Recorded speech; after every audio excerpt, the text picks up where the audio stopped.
I am Dr. Arthur C. Bartner, Emeritus Professor of Music, and I was Roger Dhesi, band director in the fall of 1970 to the Rose Bowl of 1974. And it is interesting that my first 4 years with the Trojan Marching Band was also Roger's tenure in the Trojan Marching Band. And I have very fine memories of Roger. After all these years, I remember him like he was yesterday, like it was yesterday. And he was a dynamic guy, even as a freshman from a small town in Northern California. He came to campus, and even though the band wasn't that big back then, it was only about 80 strong, Roger was the bass drummer. And I'll tell you something, he had a great sense of rhythm. He had a great attitude. And, he just kicked this band, had great time, and he drove this band.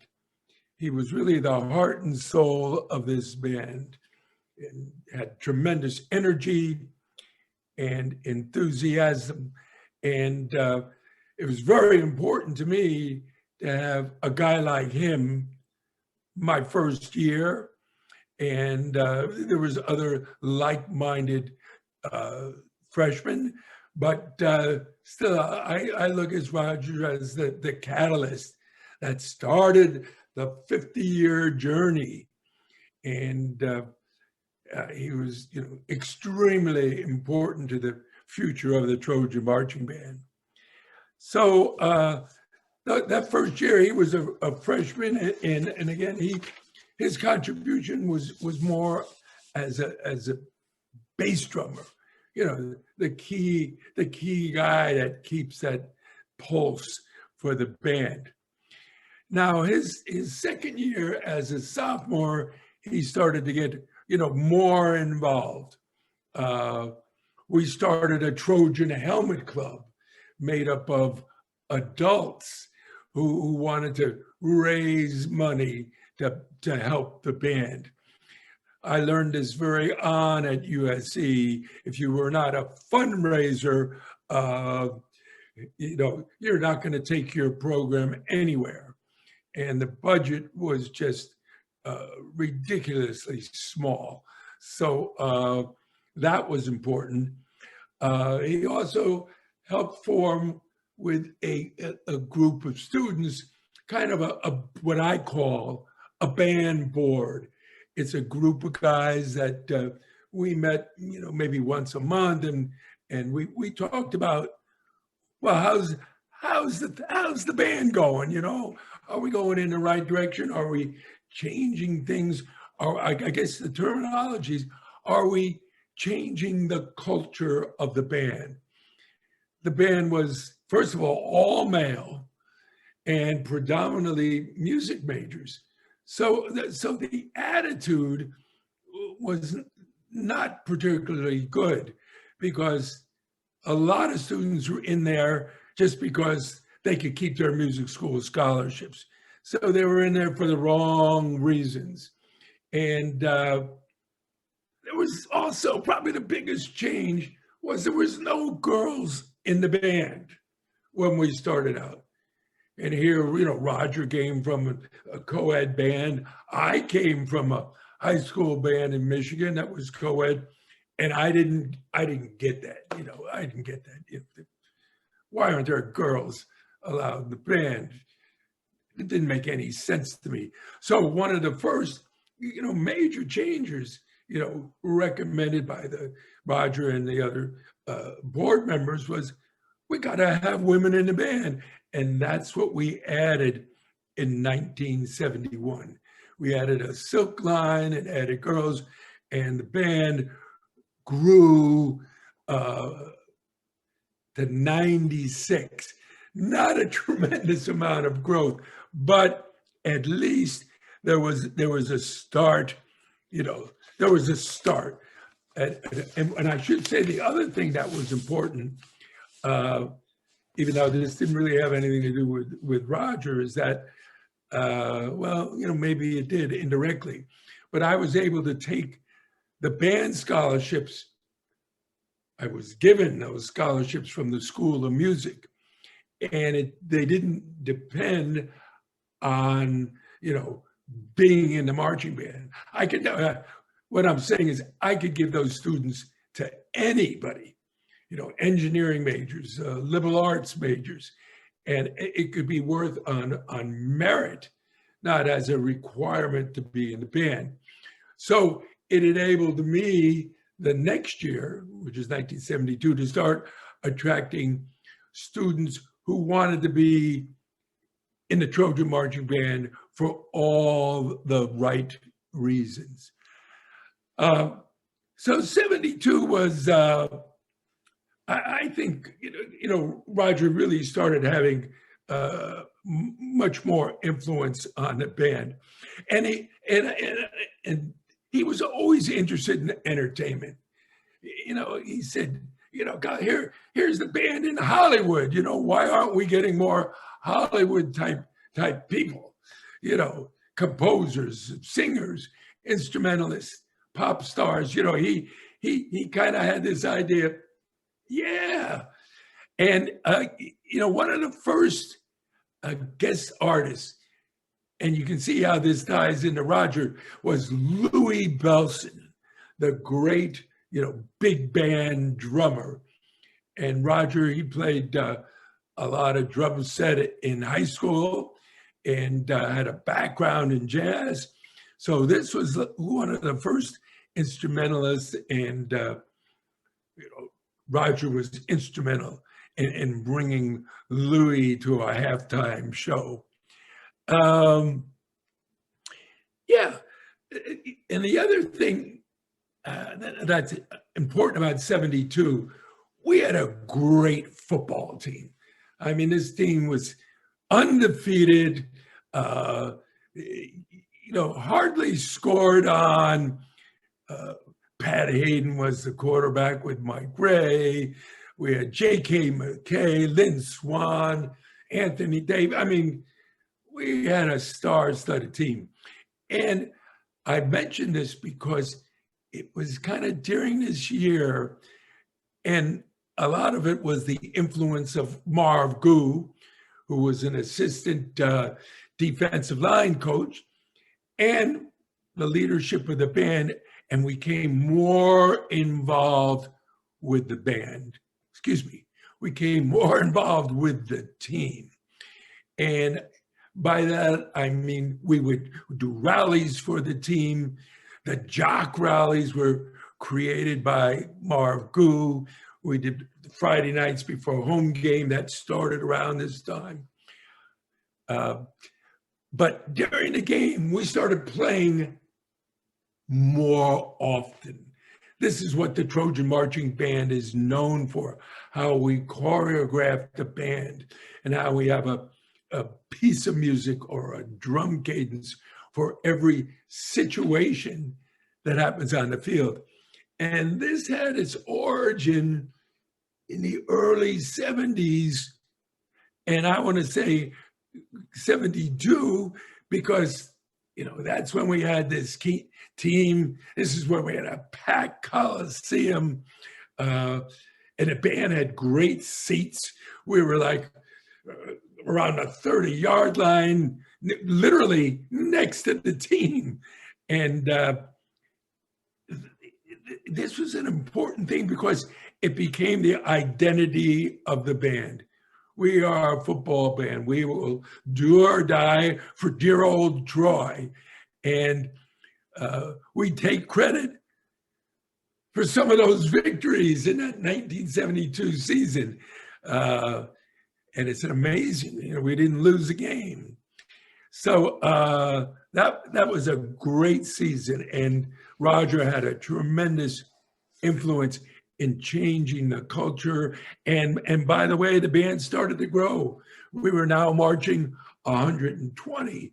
So we were, started, attracting more like-minded people, better attitude, better disciplined.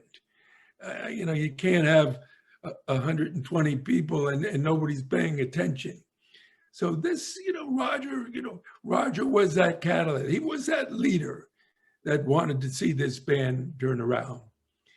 And, that leads me up to the 1973 Rose Bowl. And this was obviously very important to me because this was my first Rose Bowl. I had watched it on television, I had heard about it, but the first 2 years the team wasn't good enough. And what was important about this Rose Bowl, other than we beat Ohio State, I think 42-17, that we had a guest artist, Diana Ross, an iconic pop Supremes artist. And this was the kind of thing that Roger was interested in. He wanted to broaden this band out. He wanted it to be more than just a football band. He wanted to embrace the recording industry, if you will.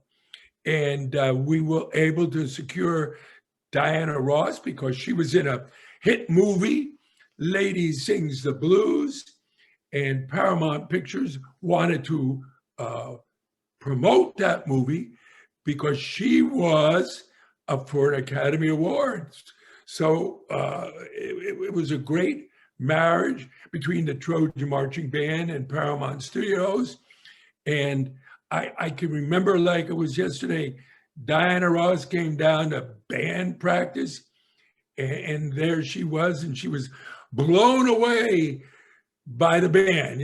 She's used to playing with a combo or a big jazz band. And here you got the Trojan Marching Band, with Roger, having that kick pedal, he was the kick pedal of the Trojan Band. And this one performance really put us on the map. It was such a hit that all of a sudden, maybe for the first time in my era for sure, but in the immediate history of the band, that the band all of a sudden was recognized, nationally. And it was just, a great moment. She sang Our Love Is Here to Stay, the great George Gershwin tune. And it was just, it was what the students wanted. And it was very important that, we take students' suggestions and put them into the program. The other thing that I thought was cool, that the guys wanted to contemporize the band musically. Now, before that, or back in the 1970, we're playing, Sousa marches, Broadway tunes, that kind of literature. And Roger was a big fan of Chicago, the rock group, and Blood, Sweat, and Tears. He loved those groups. And even though we didn't get to perform with those groups, we still started to play music by them. Spinning Wheel by, Blood, Sweat, and Tears.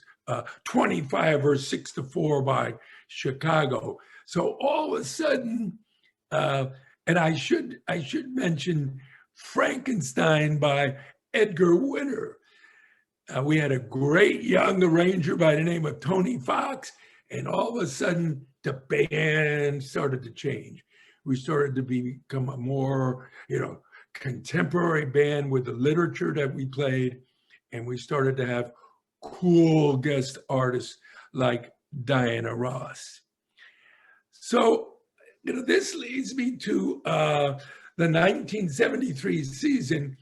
And it was interesting coming back from a road trip to Oregon, a basketball road trip.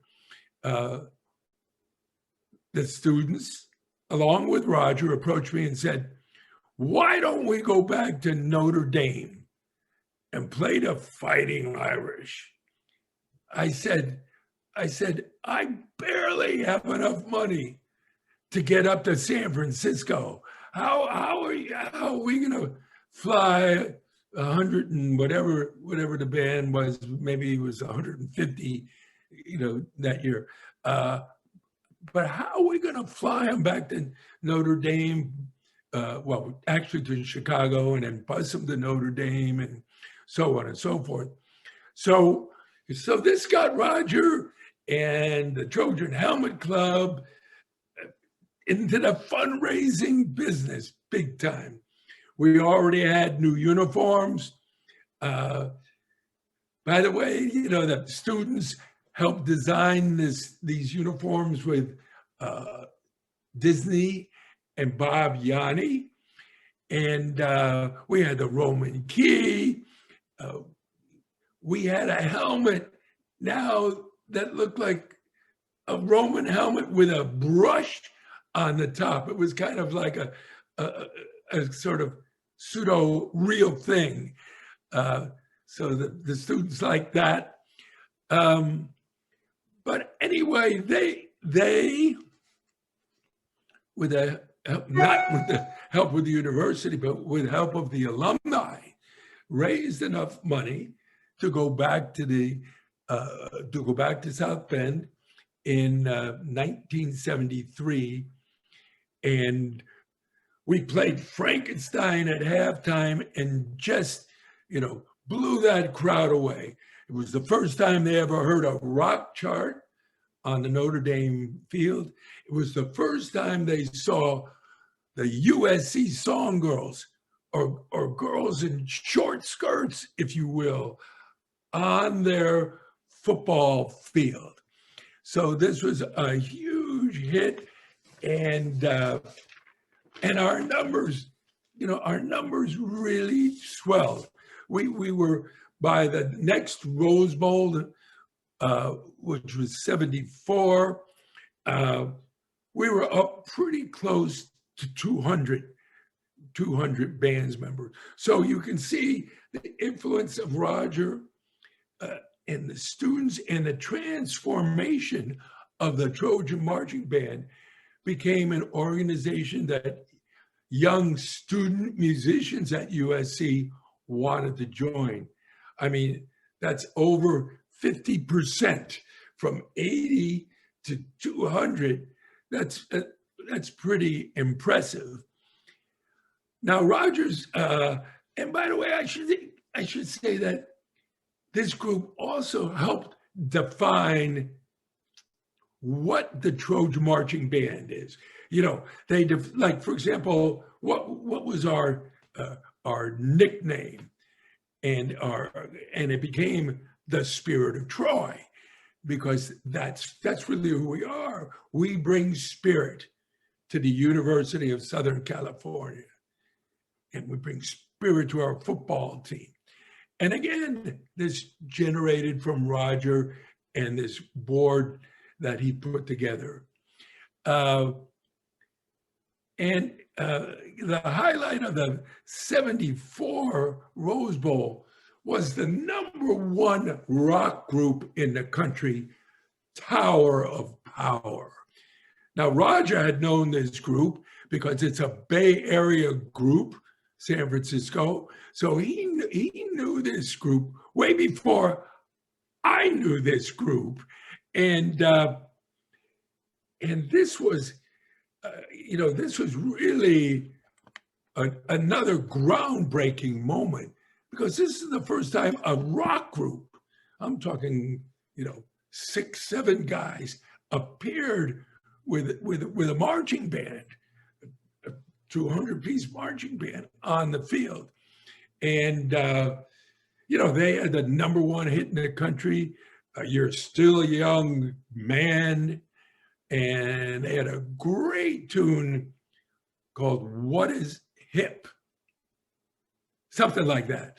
So, in fact, this was such a hot group. I can remember when they came down Rose Bowl week to rehearse with the band, a whole bunch of the football team came over to hang and listen to this practice, after they were done, obviously, with their practice.